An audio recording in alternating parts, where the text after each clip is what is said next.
राजकारणामध्ये आणि या निवडणूक प्रक्रियेमध्ये येण्याचा निर्णय घेण्याचं एकमेव कारण म्हणजे आम्ही जे सर्वसामान्य माणूस, सर्वसामान्य शेतकरी, शेतमजूर जो आपण स्वतःच्या जीवनासाठी, त्याच्या अडीअडचणीसाठी, त्याच्या दुःख दारिद्र्यासाठी जो झगडतोय, आज सर्वसामान्य माणसाचं जगणं कोल्या कुत्र्यापेक्षा सुद्धा बेकार झाले, याची जाणीव सुद्धा आपल्याला होत नाही. या गोष्टीची जाणीव करून देण्यासाठी आणि भविष्यामध्ये तुमचं आमचं जगणं सुखाचं व्हावं, तुमच्या आमच्या आयुष्यातील दुःख नाहीच व्हावं, यासाठी या प्रक्रियेमध्ये आलो.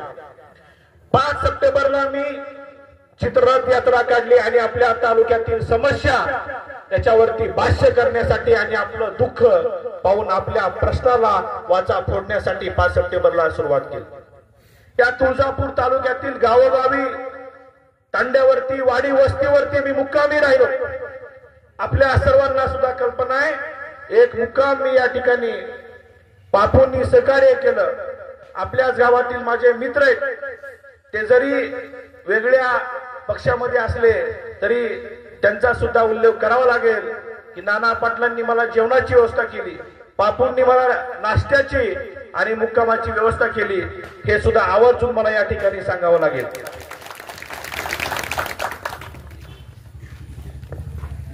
या 2-2.25 महिन्याच्या कालावधीमध्ये या तुळजापूर तालुक्यामध्ये मी काय पाहिलं बांधवांनो, इतकं दुःख, इतकं दारिद्र्य सर्वसामान्यांच्या जीवनामध्ये आहे की जगावं की मरावा हा प्रश्न वाटतो.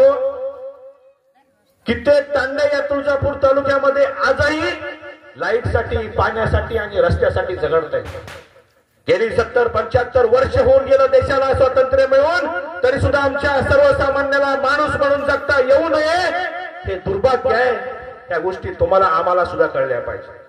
जितके या दारिद्र्याला आणि दुःखाला राजकारणी जबाबदार आहेत बांधवांनो, तितकेच तुम्ही आम्ही मतदार म्हणून या तालुक्याचे नागरिक सुद्धा जबाबदार आहोत. तुम्ही आम्ही विचार करणं गरजेचं आहे. आतापर्यंत आपण मतदान कशासाठी केलं? आपण मतदान केलं जातीसाठी, आपण मतदान केलं धर्मासाठी, आपण मतदान केलं पक्षासाठी, आपण मतदान केलं गावकीसाठी, भावकीसाठी, गटासाठी, दटासाठी. याच्यामध्ये फरक कुणाचं झालं? याच्यामध्ये तुमचं आमचं वाटोळं झालं, येणाऱ्या पिढीचं वाटोळं झालं. विचार करा बांधवांनो, आपल्या शहापूरमध्ये मागे सुद्धा बोलून गेलो मी. एखादा जिल्हाधिकारी तयार झाला का? एखादा SP तयार झाला का? चांगली शिक्षण व्यवस्था आपल्याकडे आहे का? इंग्लिश मीडियमचं असू द्या, जे इंग्लिशचं जे पीक या ठिकाणी वाढत चालले, त्यांनी काय होतं, जिल्हा परिषदच्या शाळा आज बंद पडण्याच्या मार्गावर.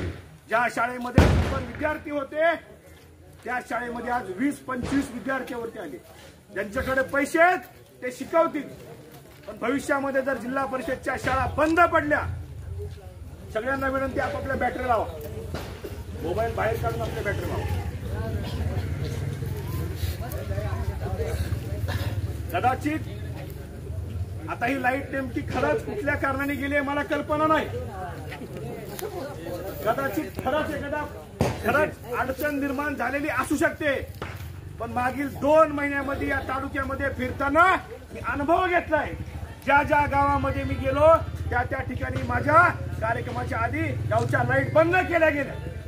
कारण सर्वसामान्याचा पोरगा गोरगरिबांचे प्रश्न उचलतोय, सर्वसामान्यांच्या अडचणी या लोकांसमोर मांडतोय. म्हणून कित्येक गावामध्ये माझ्या कार्यक्रमाच्या आधी लाईट बंद केल्या गेल्या, पण मी कधी हार मानली नाही.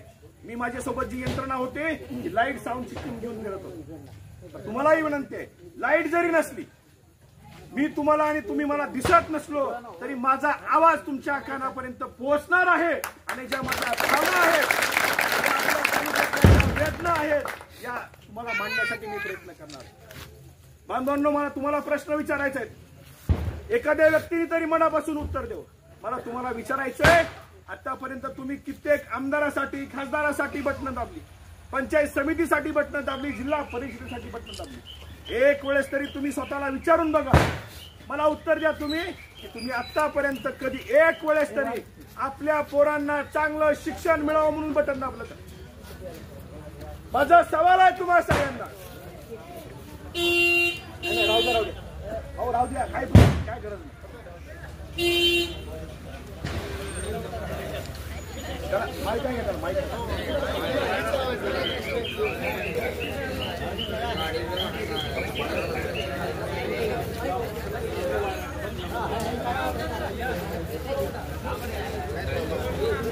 Hello, boss.